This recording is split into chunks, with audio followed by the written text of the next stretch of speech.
الحمد لله. الحمد لله رب العالمين، والصلاة والسلام على رسوله الأمين. أما بعد، أعوذ بالله من الشيطان الرجيم. بسم الله الرحمن الرحيم. يا أيها الذين آمنوا اتقوا الله حق تقاته ولا تموتن إلا وأنتم مسلمون.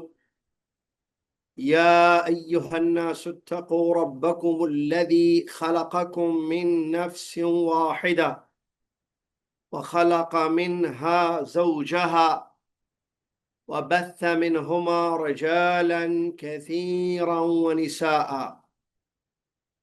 واتقوا الله الذي تساءلون به والأرحام، إن الله كان عليكم رقيبا. يا أيها الذين آمنوا اتقوا الله وقولوا قولا سديدا يصلح لكم أعمالكم ويغفر لكم ذنوبكم، ومن يطع الله ورسوله فقد فاز فوزا عظيما. قال الله تبارك وتعالى: وأما من أوتي كتابه بشماله فيقول يا ليتني لم أوت كتابيه ولم أدر ما حسابيه يا ليتها كانت القاضية ما أغنى عني ماليه هلك عني سلطانيه خذوه فغلوه ثم الجحيم صلوه ثم في سلسلة ذرعها 70 ذراعا فاسلكوه إنه كان لا يؤمن بالله العظيم ولا يحض على طعام المسكين فليس له اليوم هاهنا حميم ولا طعام إلا من غسلين لا يأكله إلا الخاطئون.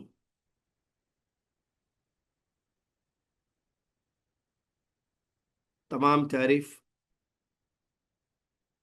ہر قسم کی بڑائی اور کبریائی اس اللہ تبارک و تعالیٰ کے لیے ہے جس اللہ تبارک و تعالیٰ نے ہم سب کو دنیا میں اپنے کرم سے، اپنے حکم سے، اپنے فضل سے پیدا کیا،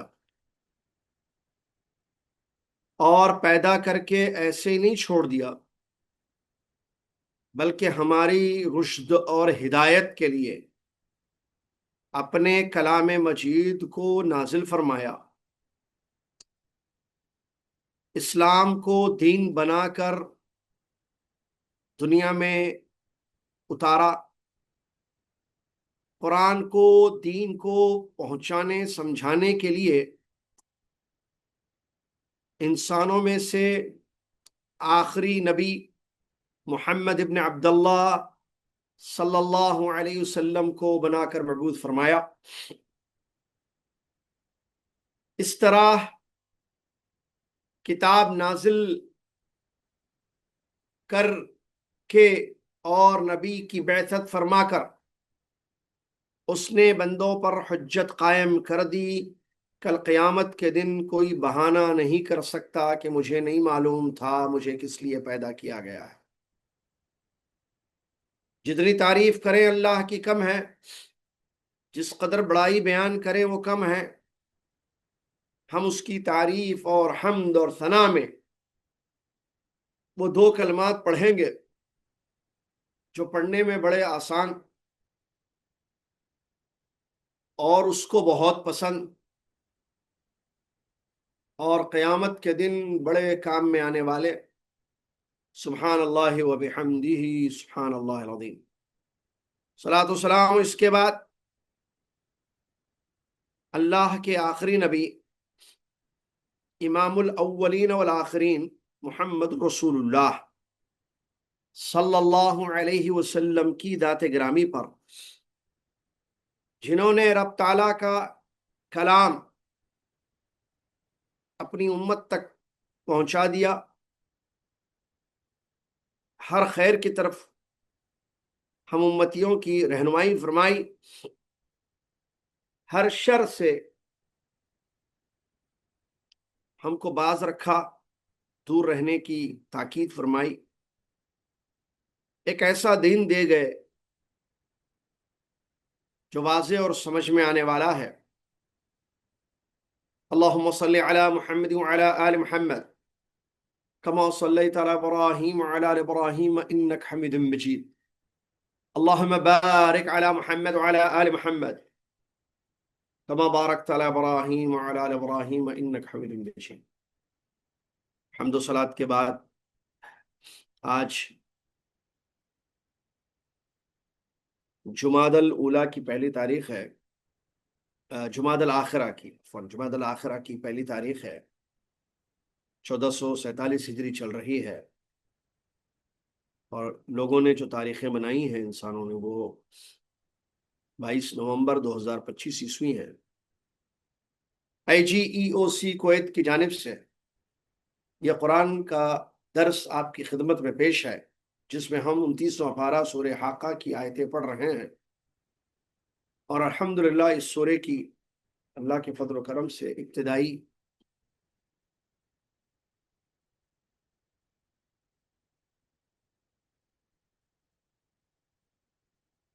28 آیتیں، 28 ابتدائی 28 آیتیں ہم نے پڑھی۔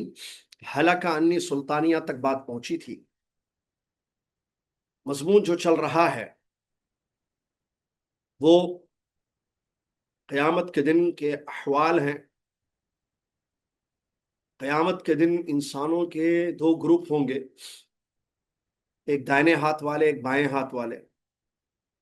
جو دنیا میں ایمان لائے، نیک عمل کیے، ان کو ان کا نامہ اعمال دائنے ہاتھ میں دیا جائے گا، بہت خوش ہوں گے، جنت کی نعمتوں میں محظوظ ہوں گے، فائدہ اٹھائیں گے۔ اور دوسرا گروپ انسانوں کا،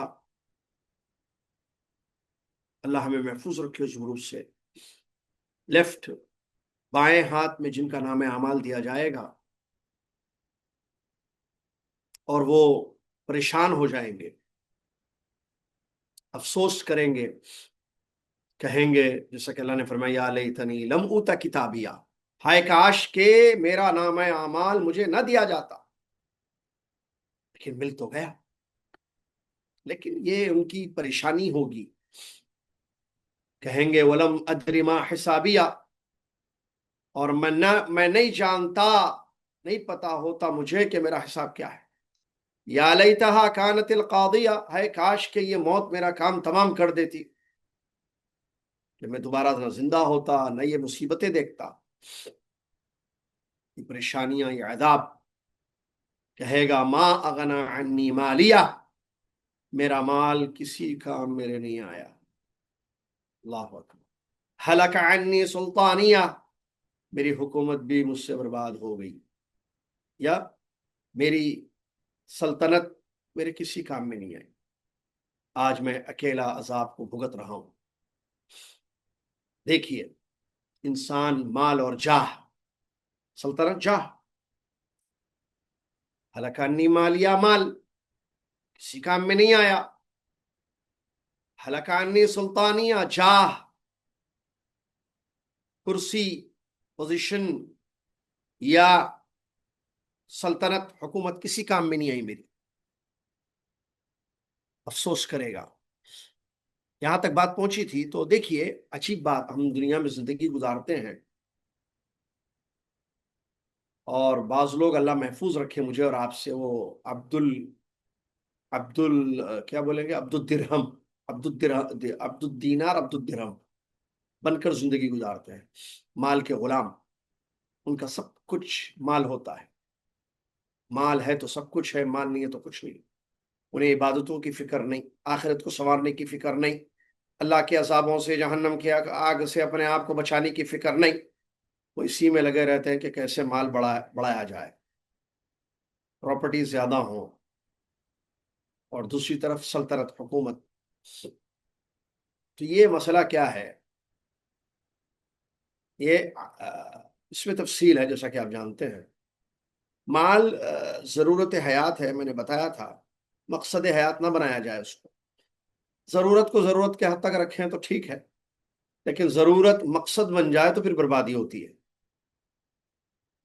ایمان لا کر، نیک عمل کرتے ہوئے، فرائض اور عبادتوں کو انجام دیتے ہوئے، اللہ سے ڈرتے ہوئے حلال راستوں سے مال کمایا جائے، اور وہ مال کا حق بھی ادا ہو، جیسے زکوٰۃ اور مال صدقے میں دیا جائے، تو پھر یہ غلط نہیں ہوگا. اس سے انسان کو بہت فائدہ ہوگا. جیسے کہ بتایا گیا، نعم المال الصالح للرجل الصالح. حلال مال نیک آدمی کے پاس کتنا اچھا ہے. اور اسی طریقے سے حکومت، سلطنت اگر عدالت کے ساتھ ہو، یعنی عادل ہو، انصاف کرنے والا، اللہ سے ڈرنے والا، عوام کے معاملے میں اپنی پوزیشن کا غلط مس یوز نہ کرنے والا، سب کو اس کا حق دینے والا ہو، تو یہ بہت اچھا ہوگا.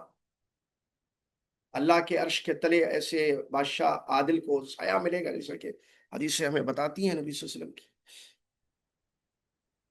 تو یہ تفصیل ہے. لیکن اگر مال کمایا جائے اور زندگی ایمان سے خالی ہو، سلطنت ہو لیکن ایمان نہ ہو، تو پھر ایسی سرداری، ایسا مال جس کی حرص کے بارے میں انسان نے اپنی آخرت تباہ کر لی ہے، برباد ہو جائے. تو کہے گا یہ جہنم میں جانے والا انسان، میرا مال کہاں گیا؟ ما اغنا، ما اغنا، کچھ نہیں فائدہ ہوا مجھے، اس پوری زندگی صرف کر دیا اس کے لیے. اور میری سرداری، ہلک عنی سلطانیہ، کہاں ہے نوکر چاکر، میرے ایک اشارے پر کام کرنے والے لوگ؟ آج کوئی نہیں، میں تنہا ہوں یہاں اس عذاب کو بھگتنے کے لیے. کوئی میرا حمیم، ساتھی، بچانے والا نہیں ہے، ناصر و مددگار نہیں ہے کوئی بھی. میں بے یار و مددگار، تنہا جہنم کی اس عذاب میں پڑ گیا. اور میں نے حدیث بتائی تھی آپ کو، ترمذی شریف کی روایت، نبی صلی اللہ علیہ وسلم فرماتے ہیں، ما ذئبان جائعان ارسلا فی غنم بأفسد لها من حرص المرء على الماء والشرف لدینه. دو بھوکے بھیڑیے، بھیڑیے سمجھتے نا، جانور، بھوکے بھی ہیں وہ. دو بھوکے بھیڑیے جو بکریوں میں چھوڑ دیے نا، بھیڑیے ہیں، بکریوں کا ایک وہ ہے ٹولہ، یا کیا بولیں گے، ایک بکریوں کا ایک گروپ، بکریوں کا، اس میں دو بھوکے بھیڑیے، بھوکے ہیں بھیڑیے، بھیڑیا بکری کھا جاتا ہے، تو دو بھوکے بھیڑیوں کو بکریوں میں داخل کر دیا جائے، چھوڑ دیا جائے، تو کیا حال کریں گے وہ بکریوں کا؟ تباہ کر دیں گے، ختم کر دیں گے بکریوں کو کھا کر، چھوڑیں گے نہیں، اپنی بھوک مٹا دیں گے دونوں بھیڑیے. تو نبی صلی اللہ علیہ وسلم فرماتے ہیں، اس سے زیادہ بربادی انسان کے مال اور سرداری کے حرص کی وجہ سے ہوتی ہے، اور یہ دین کی بربادی ہے. جیسے یہ بھیڑیے بھوکے ان بکریوں کو برباد کر دیتے ہیں، ختم کر دیتے، ہلاک کر دیتے ہیں، اس سے زیادہ انسان کو اس کا مال، اس کی سرداری تباہ اور برباد کرتی، تو اس کے دین کو، انسان کے دین کو، اس کا مال، اس کی سرداری برباد کر دیتی ہے. تمام عمر انہی دو چیزوں کو حاصل کرنے میں، تمام زندگی انہی دو چیزوں کو حاصل کرنے میں، مال اور جاہ، پوزیشن، نام، چرچے، واہ واہ، فین فالوئنگ زیادہ ہو، ہر جگہ میرا نام ہو، میں بڑا بن جاؤں، مال خوب کماؤں، انہی دونوں چیزوں میں پوری زندگی تباہ کر دیتا ہے، اور بعد میں افسوس سے کہے گا کہ نہ میرا مال کام آیا، نہ میری سرداری کام آ گئی. اور میں نے بتایا تھا، اکثر علماء نے تو یہی معنی بیان کیا ہے سلطان کا یہاں، ہلاکانی سلطانیہ، لیکن بعض اہل علم کہتے ہیں چونکہ کیا ہے، سلطان کا ایک معنی حجت بھی ہوتے، سلطان یعنی بادشاہ، حاکم، ایک معنی جو سلطنت بولتے ہیں نا، سلطنت حکومت، بادشاہ، سرداری، ایک معنی حجت بھی ہوتی ہے۔ تو اگر حجت معنی لیا جائے اس کا، تو اس کا جواب دیتے، جواب اس کا مطلب کیا ہے، کیا معنی ہوگا یہاں پر، میں نے باطل کے ڈیفنس میں، جیسے شرک اور بدعت وغیرہ کفر کے ڈیفنس میں، حق، اسلام، ایمان، توحید، سنت کو غلط ثابت کرنے کے لیے جتنی دلائل، غلط دلیلیں، غلط حجتیں، حجت بازیاں کی تاکہ میں حق والوں کو لاجواب کر دوں، آج کسی کام میں نہیں آئی وہ میری کوئی دلیل۔ دنیا میں تو میں چال چل گیا، آیت کی غلط تفسیر، حدیثوں کا غلط مطلب، یا عقلی دلیلیں اور اٹکل پنچو، یا اٹکل پچو کیا کہتے ہیں وہ، یہ ساری چیزیں میں کرتا رہا تاکہ حق والوں کو دباؤں اور ان کو لاجواب کر دوں۔ یہ تو دنیا میں نے کر لیا، لیکن آج کہاں ہے یہ جتھے، یہ کوشیاں، یہ کوئی کام میرے نہیں آئے، آج میں برباد ہو گیا۔ ہلک عنی سلطانیہ، ٹھیک ہے، دونوں چیزیں تباہ ہو، تو کیا ہوگا اس کے ساتھ، کہا جائے گا خذوہ فغلوہ ثم الجحیم صلوہ ثم فی سلسلۃ ذرعها 70 ذراعا فاسلکوا، پکڑو اس کو۔ اب دیکھیں اس کی سزا کیا ہے، ٹھیک ہے، یہ افسوس کا اظہار کرے گا، پریشانیاں ظاہر کرے گا، لیکن کچھ نہیں ہوگا۔ کہا جائے گا فرشتوں کو، اللہ تعالیٰ فرشتوں سے کہے گا خودو، پکڑو اس کو، فغلو، توق پہناؤ اس کو، توق، ثم الجحیم صلو، پھر جہنم میں بھڑکتی ہوئی آگ، جہیم بھڑکتی ہوئی آگ، بھڑکتی ہوئی آگ میں جھونک دو اس کو، ثم فی سلسلۃ ذرعها 70 ذراعا فاسلکوا، پھر ایک زنجیر جس کی پیمائش 70 ہاتھ کے برابر ہو، اس کو داخل کر دو، اس کو داخل کر دو۔ یہ اللہ تبارک و تعالیٰ اس فرشتوں سے کہے گا، کیا کہے گا، خذوہ فغلوہ، پکڑو اس کو اور توق پہنا دو۔ کہتے ہیں کہ یہ فرشتے جو ہے، اس کو جو ہے پکڑ کر، یہ فرشتوں کو حکم ہوگا کہ اس کو پکڑ کے اس کی گردن میں توق ڈال دو، ڈالتے ہیں یہ مجرموں کو آپ دیکھتے ہیں نا، ڈالتے دیکھیے ایسے گول رہتا ہے توق، ٹھیک ہے، اس کو توق بولتے ہیں اردو میں، ٹھیک ہے۔ تو اللہ رب العالمین فرشتوں سے کہے گا کہ اس کو پکڑ کر اس کی گردن میں توق ڈال دو اور اس کو پھر بھڑکتی ہوئی آگ میں داخل کر دو، پھینک دو، جھونک دو، ایک ہی بات ہے، پھر ایک زنجیر میں جکڑ دو جو 70 ہاتھ لمبی ہو۔ اب یہ جہنمیوں کو یہ توق اور زنجیروں سے جکڑ کر لمبے لمبے ستونوں سے باندھ دیا جائے گا تاکہ حرکت نہ کر سکے۔ علماء کہتے ہیں تفسیر میں، حرکت سے عذاب تھوڑا، درد تھوڑا کم ہو جاتا ہے، اگر حرکت نہ ہو تو درد میں شدت پیدا ہوتی ہے، اسی لیے باندھتے ہیں۔ دنیا میں بھی یہ توق پہناتے ہیں مجرموں کو گلوں میں، زنجیریں بھی ڈالتے ہیں پیروں میں، ہاتھوں میں، دیکھا ہوگا، ہاں؟ تو کہتے ہیں کہ یہ اس لیے ہے کہ وہ حرکت نہ کرے، حرکت سے تھوڑا درد کم ہوتا ہے، اور اس کا درد ذرہ برابر بھی کم نہ ہو، اسی لیے اس کے عذاب ایسے ہی ہو، یہ چیز بیان کی ہم نے سورہ ہمزہ میں، سورہ ہمزہ میں پڑھیں گے انشاءاللہ، ایک آیا ہے ایسے، انہا علیہم مؤصدہ فی عمد ممددہ، یہ آگ ہر طرف سے بند ہوگی ان پر، ہر طرف سے آگ بند ہوگی لمبے لمبے ستونوں میں، فی عمد ممددہ، یہاں وہی بتایا، یہاں بھی اسی کی طرف اشارہ۔ پھر ہو سکتا ہے کہ یہ زنجیر، اب جو زنجیر کے بارے میں بتایا جا رہا ہے یہاں، توق پہنا کر زنجیر ڈالیں گے، تو یہ زنجیر ہو سکتا ہے ہر مجرم کے لیے الگ الگ ہوگی، یا ایک ہی زنجیر سے تمام مجرموں کو، تمام جہنمیوں کو اسی زنجیر سے جو ہے توق بنا کر پہنایا جائے گا۔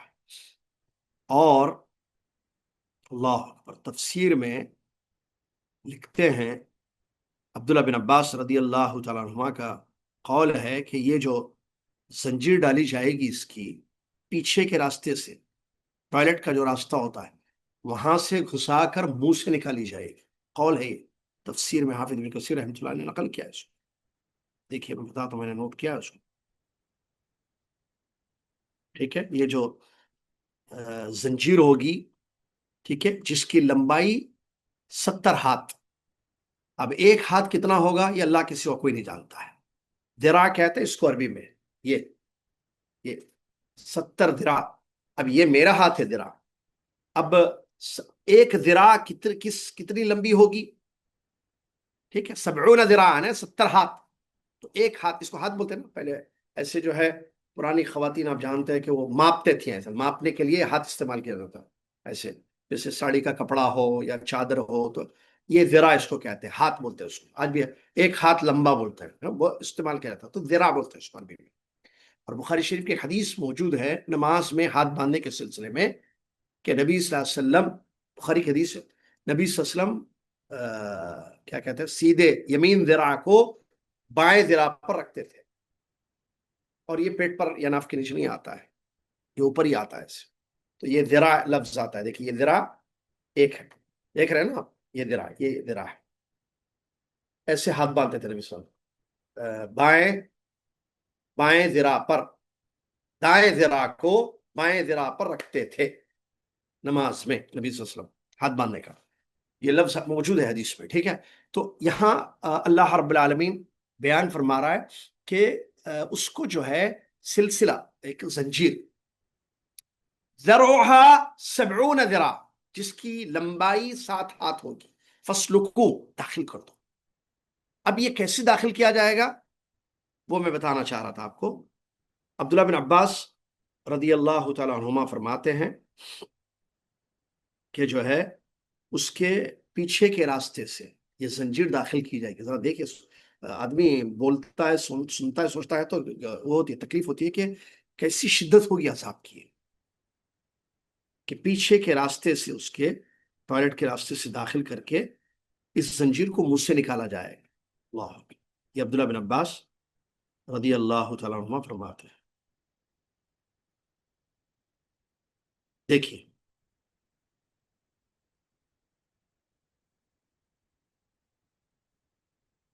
علامہ ابن جرید رحمۃ اللہ علیہ فرماتے ہیں، قال ابن عباس فسلکوہ میں، اور علامہ ابن کثیر رحمۃ اللہ نے نقل کیا، عبداللہ بن عباس رضی اللہ عنہ فرماتے فسلکو، یہ زنجیر اس کو داخل کر دو، 7 ہاتھ کی لمبی زنجیر، تو کہتے تدخل فی استہی ثم تخرج من فیہ، اس کے پیچھے کے راستے سے یہ زنجیر داخل کر کے اس کے منہ سے نکالی جائے گی۔ امام اوفی رحمۃ اللہ علیہ فرماتے ہیں، عبداللہ بن عباس رضی اللہ عنہ فرماتے ہیں، یسلک فی دبرہ حتی یخرج من منخرئی، یہ دوسرا معنی ہے، حتی لا یقوم علی رجلیہ، اس کے پاخانے کے ٹوائلٹ کے راستے سے یہ زنجیر داخل کر کے اس کے جو ہے ناک سے نکالی جائے گی، یہ ناک کا لفظ آتا ہے، وہاں منہ کا لفظ آتا ہے ایک روایت میں، تاکہ یہ اپنے پیروں پہ کھڑا نہ ہو سکے، گر جائے۔ اللہ اکبر، اللہ اکبر، یہ جو ہے اس کی تفسیر ہے۔ اور بعض علماء کہتے ہیں یا بعض تفسیر یہ بھی امام قرطبی رحمۃ اللہ علیہ نے اس کو نقل کیا ہے کہ یہ ایک ایک ہاتھ 70 باع کا ہوگا، باع کہتے ہیں، اور باع ایک پیمانہ ہے، یا ایک کیا بولتے ہیں اس کو، ماپنے کا پیمانہ، اور ایک باع مکہ اور مدینہ کے درمیان جتنا فاصلہ ہے اتنا ہے، ٹھیک ہے، تو ایسے 70 باع کا ایک ذراع ہوگا، ایک ہاتھ ہوگا، ایسے 70 ہاتھ کی لمبی زنجیر ہوگی وہ، جو اس کے پیچھے سے داخل کر کے سامنے نکالی جائے گی۔ یہ سخت عذاب اس کے لیے ہوگا، کیونکہ یہ جہنمی ہوگا۔ اللہ محفوظ رکھے مجھے اور آپ کو۔ دیکھیں دوزخ کا کتنا خطرناک عذاب ہوتا ہے، آپ اندازہ لگائیے۔ اس کے بعد اللہ رب العالمین فرماتا ہے آگے، کیوں اس کو یہ سزا دی جائے گی، یہ زنجیر اتنی خطرناک شدت کے طریقے۔ بھائی دیکھیے جہنم کا عذاب میں نے بتایا نا، اگر آپ جہنم کے بارے میں غور کریں گے ایک ایک آیت پر، دیکھیں کیسی کیسی آیت ہے، یہ ایک آیت میں پڑھ رہا تھا ابھی آپ کے سامنے، کون سی آیت یہ، جس کی تفسیر آیت نمبر 32، ثم فی سلسلۃ ذرعها 70 ذراعا فسلک، یہ ایک آیت میں اتنی باتیں، زنجیر، اتنی لمبی ہوگی، 7 ہاتھ پیچھے سے داخل کر کے منہ سے یا ناک کے سوراخ سے نکالی جائے گی، تو شدت ہے یہ عذاب کی، تکلیف۔ جہنم میں سب ایسے ہی، کھانا پینا، تکلیف، عذاب، یعنی راحت نام کی، سکون نام کی کوئی چیز نہیں ہے۔ اب بتائیے انسان کو جیون ملے، زندگی ملے اتنی 60-70 برس، ٹھیک ہے، اور اس کو دماغ دیا جائے، قرآن موجود ہے پڑھنے کے لیے، حدیثیں موجود ہے، دین ہے تحقیق کرنے کے لیے، عقل ہے سمجھنے کے لیے، آنکھیں ہیں دیکھنے کے لیے، کان ہے سننے کے لیے، پیر ہے چل کر ہدایت کے راستے کو اختیار کرنے کے لیے، انسان استعمال نہ کرے اپنے اعضاء کو صحیح جگہ، اور ہدایت کا راستہ تلاش نہ کرے، تحقیق نہ کرے سچا دھرم کون سا ہے، سچا دین کیا ہے، پھر اسلام میں اگر ہے تو توحید صحیح ہے یا شرک صحیح ہے، سنت صحیح ہے بدعت صحیح ہے، طریقہ عبادت کیا ہوگا، اللہ کی عبادت کیسے میں کروں، اور پیارے نبی صلی اللہ علیہ وسلم کا طریقہ کیا ہے، یہ اتنی تحقیق نہ کرے تو یہ جو ہے عذابوں سے کیسے بچے گا؟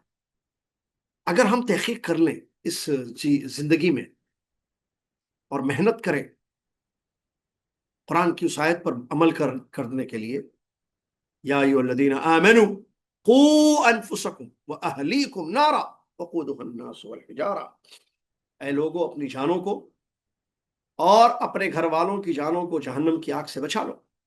یہ دیکھیے کیسے کیسے مجرمین کی سزا ہوگی۔ اللہ مجھے اور آپ کو ایسے مجرم سے محفوظ رکھے، ایسے جرم سے محفوظ رکھے۔ اللہ رب العالمین بیان فرماتا ہے یہ سزا، یہ جہنم میں اس کو پھینکنا اور طوق پہنانا، یہ زنجیر ڈال کر اس کو پھینکنا جہنم میں، یہ کس لیے ہوگا، اس کا سبب اگلی آیت میں بتایا جا رہا ہے۔ اور جو ہے قرآن میں ایک جگہ یہ بھی ہے کہ یہ جو زنجیروں میں جکڑ کر اس کو لایا جائے گا تو کیسے لایا جائے گا؟ پیشانی کے بال پکڑ کر گھسیٹ کر لائیں گے فرشتے، گھسیٹ کر ایسے، اور لا کر جو ہے لفظ ایسے پکڑ کر پھینک دیں گے ایسے جہنم کی آگ۔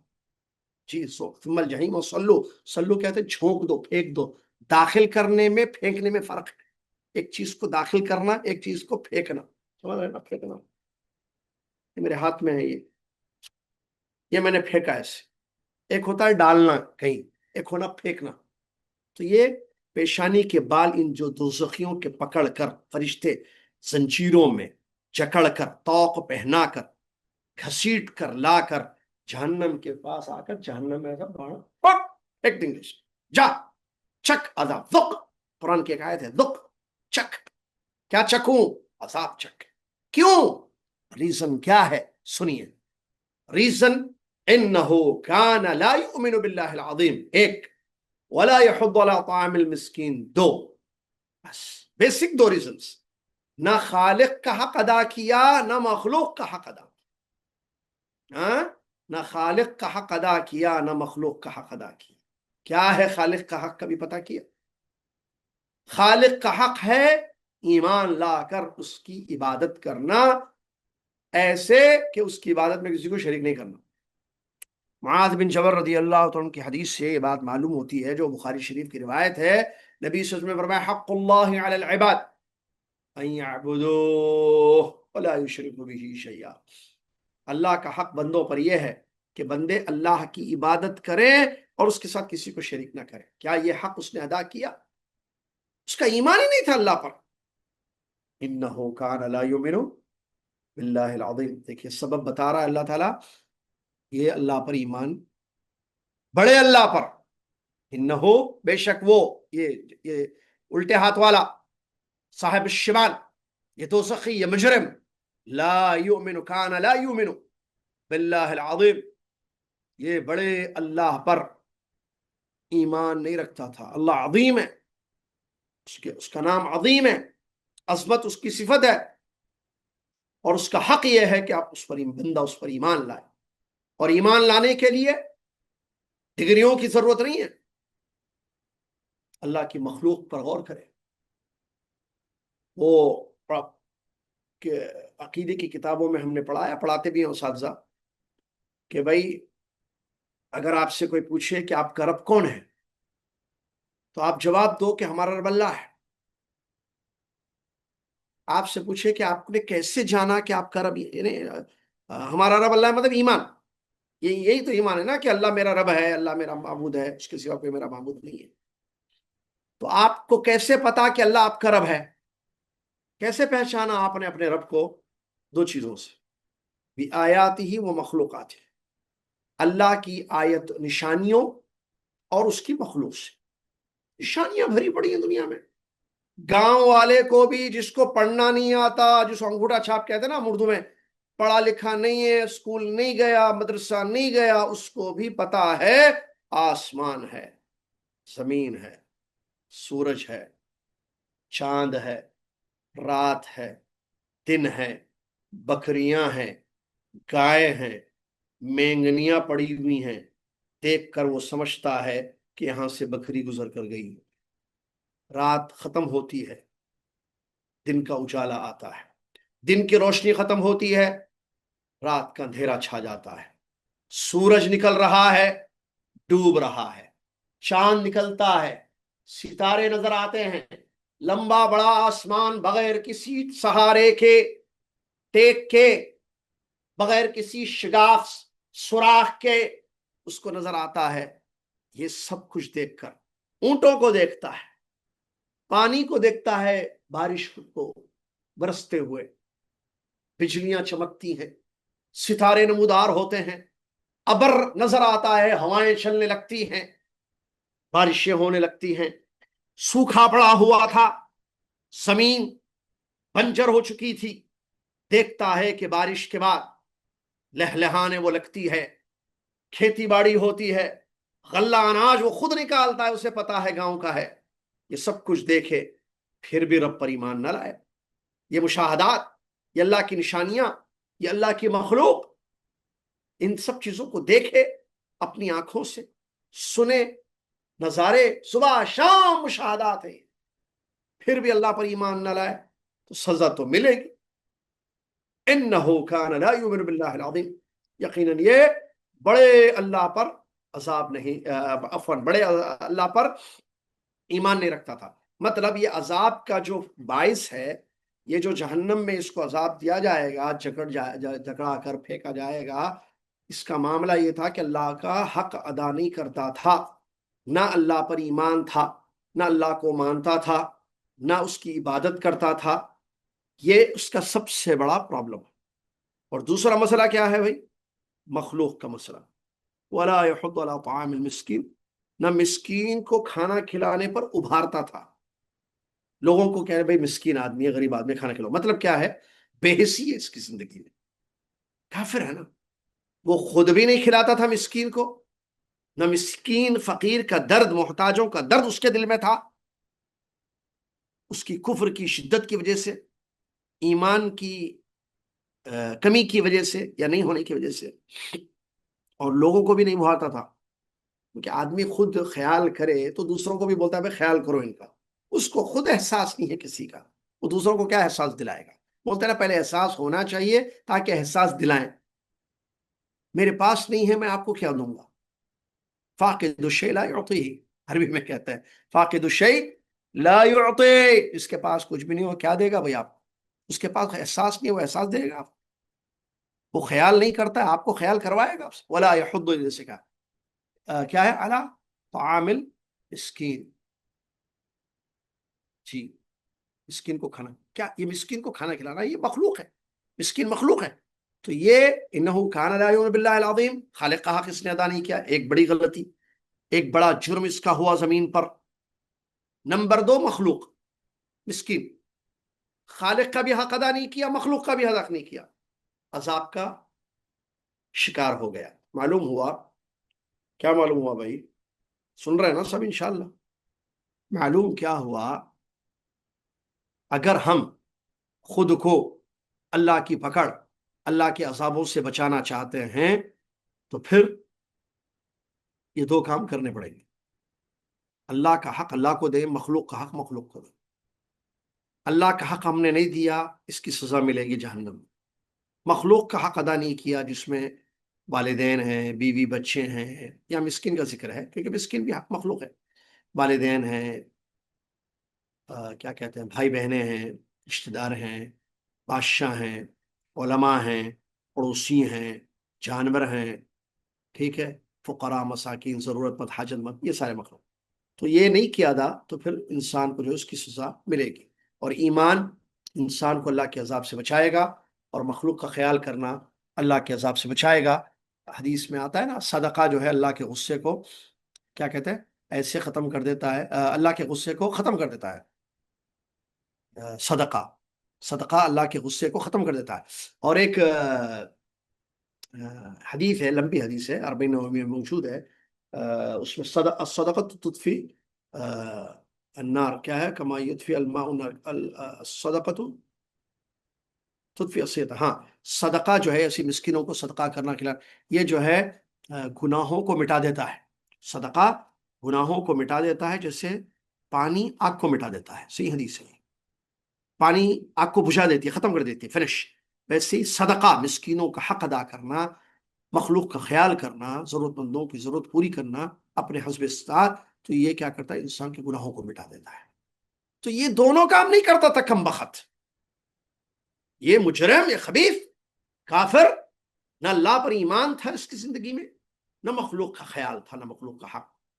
تو پھر کیا ہوگا اس کا حال؟ ولا، تو اللہ تعالیٰ فرماتا ہے فَلَيْسَ لَهُ الْيَوْمَ هَاهُنَا حَمِيمٌ، تو اب یہاں اس کا کوئی دوست نہیں ہوگا. حمیم، رشتہ دار، دوست، جو اس کی خاطر خواہ کرے، اس کو بچائے، اس کو سپورٹ کرے، اس کو تکلیفوں سے بچائے. دوست کیا ہوتا تکلیف میں؟ دیکھیے، حمیم کئی معنی، حمیم اصل کیا ہے، گرم پانی کو بھی کہتے ہیں حمیم. یہاں مطلب کیا ہے اس کا، حمیم کا مطلب دوست، ساتھی، چاہے وہ رشتہ دار کو بھی حمیم کہتے ہیں. ٹھیک ہے، حما لفظ آتا ہے استعمال، اور اس کو بھی کہتے ہیں کیا، دوست کو بھی. تو رشتہ دار کیا ہے، اب مصیبت کے وقت آپ کو جو ہے مصیبت، آپ کے سر پر کوئی مصیبت آتی ہے، زندگی میں کوئی پرابلم آ جاتی ہے، تو آپ کے ریلیٹیو جو ہوتے ہیں، جو آپ کے ویل وشر ہیں، خیال کرنے والے، وہ لوگ آپ کو اس سے بچا لیتے ہیں. چاہے ہیلتھ ایشوز ہو، ہاسپٹل لے جائیں گے، علاج کروائیں گے، فائنینشیل ایشوز ہو، پیسے دیں گے، ہوتا ہے نا، یہ رشتہ دار مدد کرتے ہیں.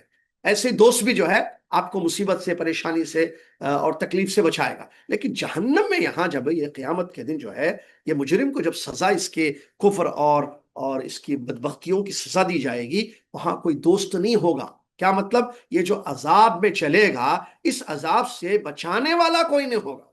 فَلَيْسَ لَهُ الْيَوْمَ هَاهُنَا حَمِيمٌ، کوئی دوست اس کا بچانے والا نہیں ہوگا. یہ بات اللہ تبارک و تعالی بیان فرما رہا ہے. اللہ اکبر. ٹھیک ہے، تو پھر کیا معاملہ ہوگا اس کا؟ اس کو صرف عذاب میں چلنا ہوگا. ولا طعام، دوست نہیں ہوگا جو بچائے. ولا طعام الا من غسلین لا يأكله الا الخاطئون، اور کھانا بھی کیسے ہوگا بھائی؟ اس کا کھانا جو ہے غسلین ہوگا. اللہ اکبر. کھانا کیا ہوگا اس کا؟ غسلین. غسلین کس کو کہتے ہیں معلوم آپ کو؟ جہنمیوں کے. غسلین کا کئی معنی، بعض علماء نے پیپ بیان کیا ہے. طعام کہتے ہیں کھانے پینے کی چیزوں کو عربی میں. طعام کا مطلب صرف روٹی چاول نہیں ہے، کھانے پینے کی چیزوں کو عربی زبان میں طعام کہتے ہیں. کتاب الاطعمہ محدث نے لکھا ہے کھانے پینے کے آداب. ٹھیک ہے، تو طعام مطلب کھانے پینے کی چیزیں کیا ہوگی؟ غسلین. غسلین کا معنی بعض علماء کہتے ہیں پیپ کو کہتے ہیں. ٹھیک ہے، ہاں، پیپ کو. اور عبداللہ بن عباس رضی اللہ تعالیٰ عنہ کیا فرماتے ہیں، غسلین کا مطلب زخم یا گندی چیز، جو دھونے سے نکلنے والی گندی چیز ہے، گندی چیز. عبداللہ بن عباس رضی اللہ تعالیٰ عنہ اس کی مراد کہتے ہیں، اس کا مطلب جہنمیوں کے زخموں سے نکلنے والا لہو، خون اور پیپ مراد ہے. امام طبری رحمۃ اللہ علیہ نے اس قول کو نقل کیا ہے صحیح سے حسن سند سے. امام طبری رحمۃ اللہ علیہ، یہ عبداللہ بن عباس کا جو قول بھی ہے، میں نے یہ غسلین کے بارے میں عبداللہ بن عباس فرماتے ہیں رضی اللہ تعالیٰ عنہما، یہ غسلین کیا ہے؟ جہنمی خود جو جہنم میں جل رہے ہوں گے، یہ بھی جہنمی ہوگا، تو ان کے جسموں سے، زخموں سے ان کے نکلنے والا بدبودار لہو، خون اور ان کا پیپ، یہ اس کو کھلایا جائے گا. کس کو؟ یہ مجرم. بھوک لگے گی، پیاس لگے گی، تو خون اور پیپ سے یہ بدبودار زخموں سے نکلا ہوا یہ اس کو پلایا جائے. لا یأکلہ الا